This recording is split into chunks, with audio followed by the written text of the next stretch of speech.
Hey, Ruckus Makers, super excited to be here today with Heidi DeCoux, who is a serial entrepreneur who's built four businesses with 50% plus profit margins, sold three of them, including a seven-figure exit, and has appeared in magazines and websites like Forbes. She's become known as the optimizer because she's passionate about helping entrepreneurs optimize their businesses and life. She's now gearing up to launch her newest company, Alchemized Teams, designed to help small businesses build winning teams. And Heidi's here on the Better Leaders, Better Schools podcast to talk about innovating in education. So, Heidi, welcome to the show. Thanks for having me. I'm excited to be here today. For sure. So, you have a renovation story which inspired you to innovate in education. Let's start there. Yeah. So several years ago, I was doing a major renovation for a large property that I had purchased. And I hired a bunch of kids, early 20 somethings off Craigslist to assist with the project. And for their first few days on the job, I'd, put them in different areas, painting, landscaping, assisting the electrician, et cetera, to see where they really shined. And then I would assign them to that area. And all of these 20 somethings had almost identical stories. They grew up with single moms, low income, went to the same local high school, were told by their guidance counselors that they had really two options in life, a four-year college degree or work at a gas station or factory. Now, a traditional four-year degree was really not an option for any of them because of the financial challenges and logistics involved. So all of them were working at gas stations and factories, and then they were finding gigs on Craigslist as side hustles in order to make enough money to live on. And I helped several of them get into trade schools. A couple of them became electricians, plumbers, which of course completely changed the trajectory of their lives. And thinking that I'd love to help more kids than just these few, I called their high school. I told the high school that I was a local entrepreneur. I'd love to come in and teach a class for free. I explained that there's a massive shortage of trades workers in that area and how many of their students could easily get into these short, affordable trade school programs where they would be hired immediately upon graduation for like 40 to 60K a year. And many of them could be earning six figures within 5 years. The high school declined my offer. And the heartbreaking part of this story is that one of the kids working on my home renovation team, he was this 21-year-old named Jesus, super sweet kid. He was a complete pleasure to work with. Always super respectful, always showed up on time, had this like sweet, happy disposition. And his first week on the job, I noticed that he excelled at landscaping and absolutely loved it, even though he had no training in landscaping, because of his work ethic and his love for it. Like he was a natural. So after a couple of months working with Jesus, I wrapped up the renovation, had to let everyone go. Unfortunately, that same week, Jesus was let go from his gas station job because they downsized. And then to add insult to injury, his girlfriend dumped him. So really, really tough week for Jesus. Well, 3 weeks later, he got behind on his rent. He was feeling discouraged, depressed. He was, in a state of desperation, and he got the idea to rob the library. So somehow Jesus knew that the library had $300 in it, which was the exact amount he was behind on his rent. So he borrowed his friend's gun and attempted to rob the library. Now, although the gun was unloaded and Jesus was not intending on hurting anyone, he was caught doing armed robbery and he had pot on him. And Jesus was sentenced to 5 years in prison. So I actually Googled how much it costs taxpayers, you and me, to keep this sweet, hardworking kid in our prison system. And it's $110,000 a year for the state prison that he's in. So his full sentence is going to cost us over $500,000 to keep this, very sweet, hardworking kid locked up and unable to contribute to our society. And of course, he got out of prison with a felony on his record, almost no employment options, which statistically speaking means that we have made him into a life. And so over his lifespan, that's of course going to cost taxpayers millions upon millions of dollars. And that's just one person. I mean, the reality is so many young people find themselves in similar situations as Jesus. And my belief is, had Jesus had a different schooling experience where he had an opportunity to learn money making skills, emotional regulation, how to unlock his potential and vision for the future, he could be working as a landscaper, maybe own a landscaping company, have a house and a family, and be a taxpayer and be a contributing member of our society and living his best life. And so Jesus going to prison was really the nail in the coffin moment for me, where I decided that I needed to help revolutionize our school system, because I believe that every single person deserves a chance at living their best life. Yeah, it's a powerful story, and it's tragic, right? To hear what happened to Jesus, and probably with just one door opened in somewhere in his schooling, career, his future would have been massively different. And at the time, he was just trying to solve a $300 problem, right? Missing rent, and Yep. now 5 years, right, in prison, Mm-hmm. and costing taxpayers $500,000 to keep him locked up. It's tragic, absolutely tragic. Now, as a entrepreneur, you are not uh,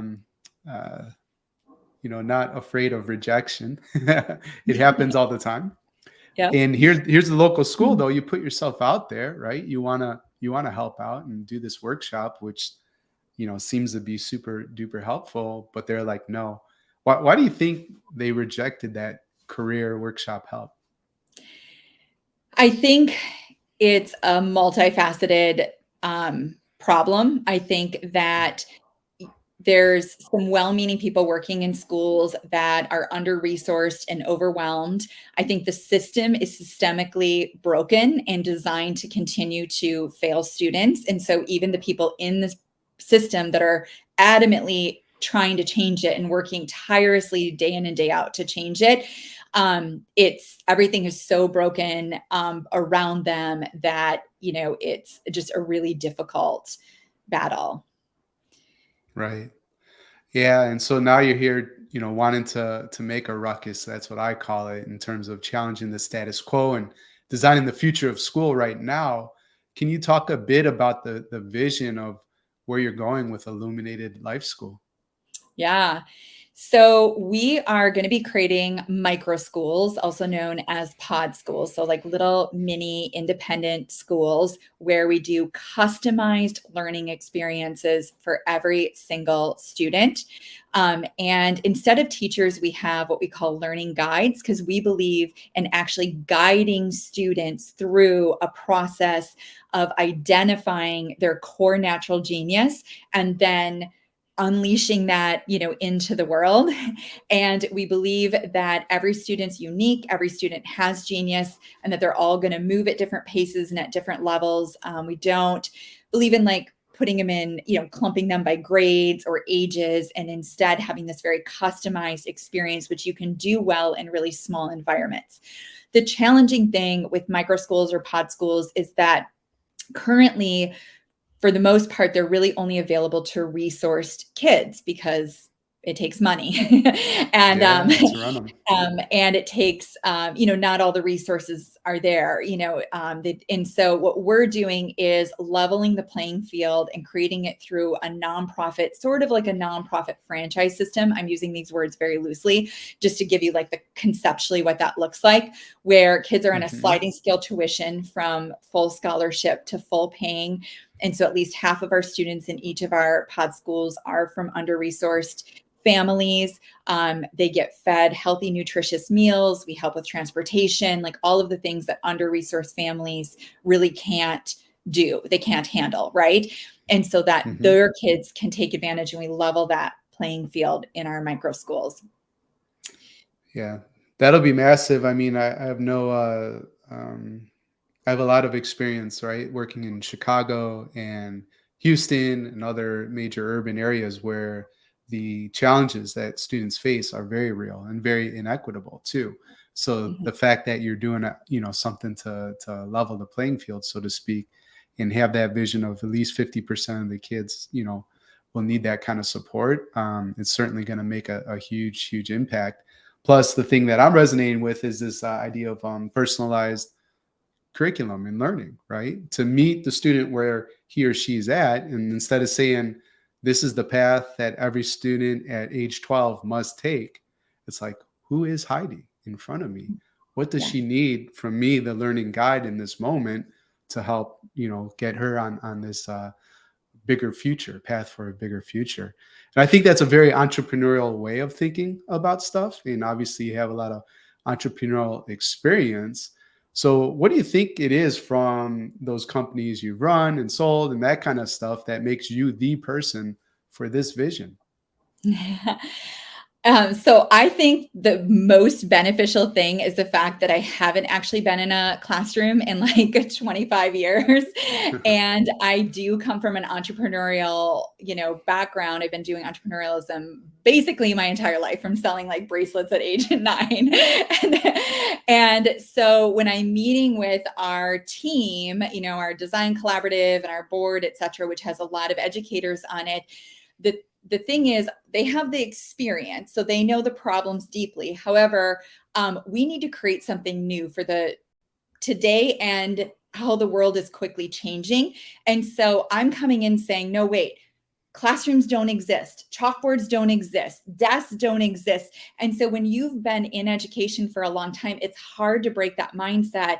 And so they tend to just default to innovating the existing instead of Hmm. wiping the slate clean and saying, if we were creating school for the first time today and you had never seen a classroom, you had never seen anything that existed today, how would you do it? What would you create that meets students with today's world and that's designed to innovate itself? Like, we should be as innovative when I die at 125 as we are on day one. And the model should be designed to innovate. The existing model was never designed to be innovative, hence why we've seen very little iterations of it in the last 150 years. We wanted, it was like the factory system, right? We wanted great factory workers, put kids in metal desks under fluorescent lighting for 8 hours a day with a bell that rings every 42 minutes, da, da, da. And so, yeah, we've made some minor changes to that, but it still looks a lot the same. If you look at a classroom from 1910 to today, it's like, they're too similar. Right. So what I do is really wipe that slate clean. I'm somebody who has currently employs and employed lots of people over the years in all of my businesses. I know what business owners are looking at in terms of what kind of talent we're sourcing, what kind of development people need. And then I've also helped entrepreneurs grow successful businesses. So I know what that takes as well. And so for our students that want to take the entrepreneur route, helping unlock that in them. And so really preparing them for today. And like, my parents were both union workers at the same jobs for over 40 years before they retired. That was the last generation to do that. Our students need to know how to innovate themselves on a regular basis. Like, they're going to have the privilege of having multiple different careers. They're going to have jobs and businesses that solving problems that just don't even exist today. We don't even know what that looks like Hmm. right now, right? And so we need to prepare them for a future that they don't yet know what it looks like. Yeah, that's sort of like navigating ambiguity, but that's a part of the path and the process as you're trying to innovate within education, and it's learning to become comfortable with the uncomfortable, but asking those really interesting questions, and really pushing the team, because the default is the gravitational pull back to what we know in terms of school. And so saying like there's no chalkboards or desks and rows and all the stuff that we associate with school, and redesign it from the bottom up, that seems like a really interesting project to be working on, and excited that you are. So you mentioned sort of like these personalized learning paths, teachers as learning guides, um, the micro school, I guess, setting. So not like a larger traditional sort of setting. Are there any other things that you're thinking about these days in terms of innovating the school experience that you think is relevant, or you'd like to share with the ruckus maker watching or listening right now? Yeah, absolutely. So another big core element that we're going to do in our programming, and I encourage other ruckus makers, is we're going to put life skills, deep life skills, into Okay. our programming where every single student learns deep financial literacy. They learn communication skills, relationship skills, negotiation skills, sales skills, like all of the skills so that Mm, they can go out and navigate this ever changing world, right? They can mhm. navigate both their personal life and their work life and, all of that. They have emotional intelligence. We're going to work on their physical, mental, and emotional well-being. And so we're really baking that into our program. The other thing is creating true equity, which, is everything from creating a loving, nurturing environment for every single student, all the way to the tactile resources, which was providing, proper food for them, free of charge, technology, guidance, like all of the tactile things that they need and the environment that they need, and creating true equity, which I have found you can do dramatically easier in smaller environments, especially when you're putting kids together that have come from different racial backgrounds, different cultures, different level of financial resources, different all of that. When you put them together in a small environment, those families tend to actually see each other, hear each other, understand each other, find, their common ground is they want what's best for their children. And so I Yeah. find that they actually start working together in the betterment of their children and helping each other. When we put them in a big environment where we've got, like, say, 100 families, in my experience, they all go to their camps and then they start throwing stones.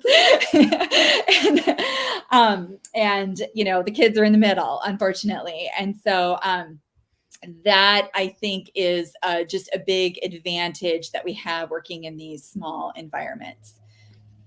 Yeah, for sure. And I think that piece you highlighted in terms of like seeing other folks, right, and building meaningful relationships, connecting, is easier in that type of environment. We met at a business event thrown by Ron and Selena, and for me, to be honest, that actually felt big for me, right? And so I prefer an event that's like 25, 30. And once you go over that 30 number, I start to feel a little lost. So that's a personal preference, but I'm resonating with this idea of the micro, because I think people will thrive in terms of building relationships, and especially from different backgrounds and that kind of thing. So can we talk a little bit about this, like, financial literacy or financial life skills sort of strand? And correct me anywhere I go wrong, but eventually you're going to release or launch, I guess, these sort of micropod experiences. Prior to that, I think there's some after school programming and some of these life skills that you're going to start, serving right away. And one of those, I think, is the financial arm of it. And so, can you fill in any blanks and erase any mistakes I made and sort of setting you up there? Yes, no, that was perfect. So as we gear up to launch our micro schools, which realistically is going to take us a couple of years, what we're doing is we're taking our different learning strands, starting with financial literacy, and, like you said, launching them as after school programs. So with under-resourced students, so our first program is launching in October. So before this podcast goes out, we will be live. I currently live in the Caribbean, and so we're launching it here in Puerto Rico and Tau Baja, with a group of students that are, come from under-resourced families. It's a 2-night-a-week program. We do feed them a healthy, whole food, primarily organic meal each of the nights. Many of these kids experience food scarcity. And Mm, so we kick off the night with the healthiest meal that they get all week. And then they go into their program. And so then they do their program, then we send them home with a snack. And that program is going to get them just basically kind of potentially right there change the trajectory of their lives, even never being in our school, in that we're going to give them deep financial literacy, and then we're baking in some mental and emotional well-being, like how to regulate their emotions and some mm. things like that. Some unique things about our financial literacy program that I am super excited about. um, Tell me. and this may be helpful for some other ruckus makers if you're looking at launching financial literacy.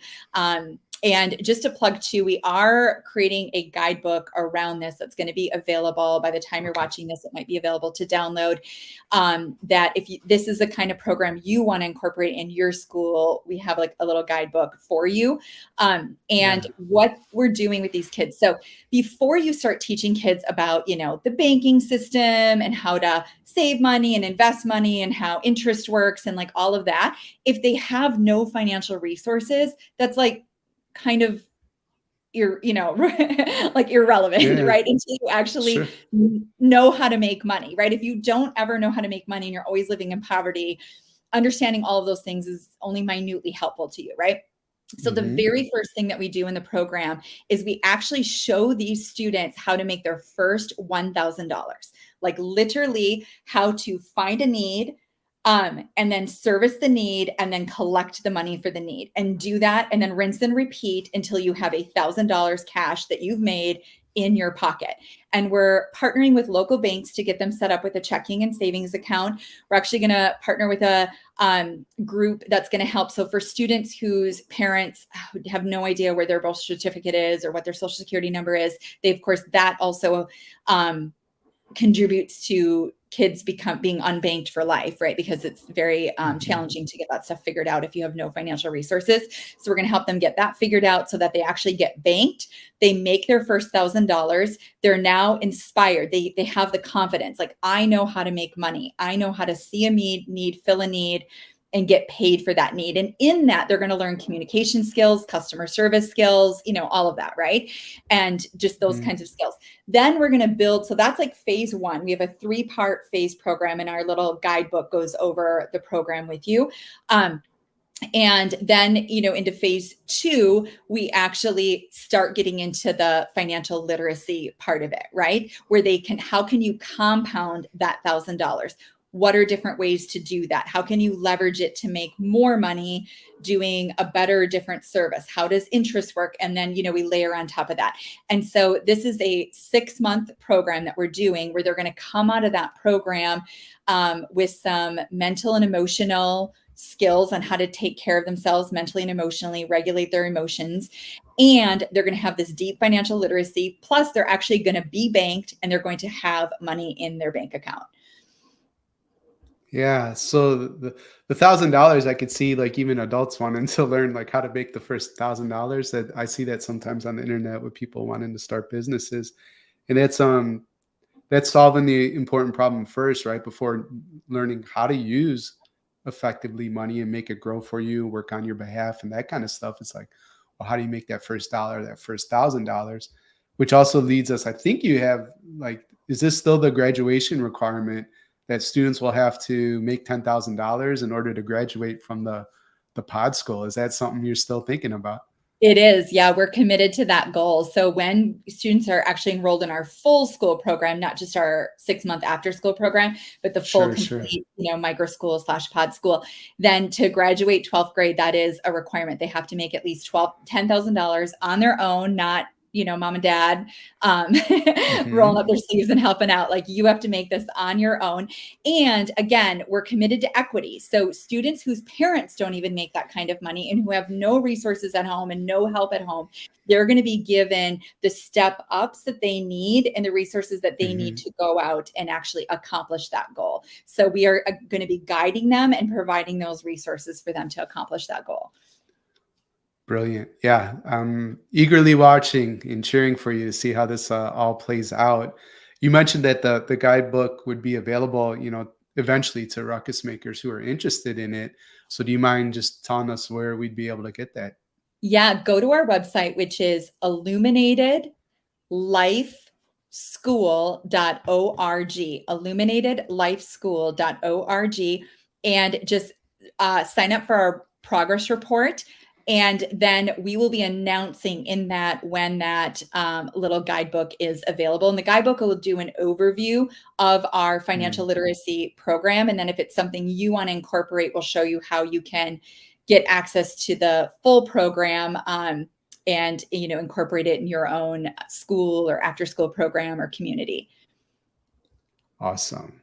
So Heidi, if you could put a message on every school marquee for at least one day, what would your message be? It would be, you're a genius. I want every single child to know that they're a genius, because I believe that if everybody was to identify and cultivate their natural genius and then use it to live their best life, whatever their best life looks like for them, our planet would look completely different. Like, think about if everybody working at every job and running every business was doing something that was totally in alignment with their core genius, right? They were waking up every day doing, and maybe some of them aren't working. Maybe they're parenting, or they're, whatever they're doing art, they're doing this, they're doing that. But whatever they're doing is in alignment with their core genius. Like, what a different planet we would live on. Absolutely. And you're kind of doing this in real life, but I still want to ask the dream school question. So if you were building a dream school from the ground up, you weren't limited by any sort of constraints. Your only limitation was your ability to imagine. What would be the three guiding principles in building this dream school?